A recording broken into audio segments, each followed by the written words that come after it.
ఈరోజు నేను చెప్పేది ఏంటంటే గుడుల కన్నా బడులు ముఖ్యం అంటారు. గుడులు కన్నా బడులు ముఖ్యం. బడిలో డిసిప్లిన్, బడిలో చక్కగా చెప్తేనే వీళ్ళ గుడికి వెళ్దాం అన్నటువంటి ఉత్సాహం కలుగుతుంది. అందుచేత గవర్నమెంట్ వారికి నాకు ఒక చిన్న ఆలోచన వచ్చింది. ఆ ఆలోచన ప్రకారం ప్రతి గవర్నమెంట్ స్కూల్ నందు ఒక హుండీ ఏర్పాటు చేయండి.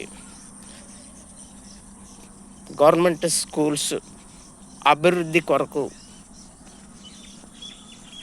విరాళాలు సేకరించుట కొరకు అని దాని మీద రాయించి ప్రతి స్కూల్లోనూ కూడా, ప్రతి గవర్నమెంట్ స్కూల్లోనూ కూడా ఏర్పాటు చేయండి. తప్పులేదు. ఎందుచేతంటే కోట్లలో విరాళాలు వస్తున్నాయి గుళ్ళకి. వాటికి భూములు బోళ్ళే నుండి వేల ఎకరాల భూములు ఉంటున్నాయి వాటికి, గుళ్ళకి. అటువంటిది బడులకి హుండీ పెట్టడంలో తప్పులేదు. ఈ హుండీని సంవత్సరానికి ఒకసారి ఓపెన్ చేసి దానికి వచ్చేటువంటి విరాళాల ద్వారా ఆ యొక్క స్కూల్స్ని డెవలప్ చేయొచ్చు. ఇదేమీ తప్పు కాదు.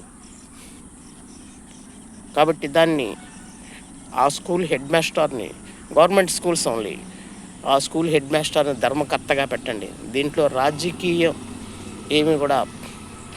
నాయకులను తలదొచ్చకుండా ఓన్లీ గవర్నమెంట్ స్కూల్స్ హెడ్ మాస్టర్ని దాన్ని ధర్మకర్తగా పెట్టి స్కూల్స్ని డెవలప్ కూడా ఇలా చేయొచ్చు అని చెప్పి నేను సవినయంగా మనవి చేసుకుంటున్నాను.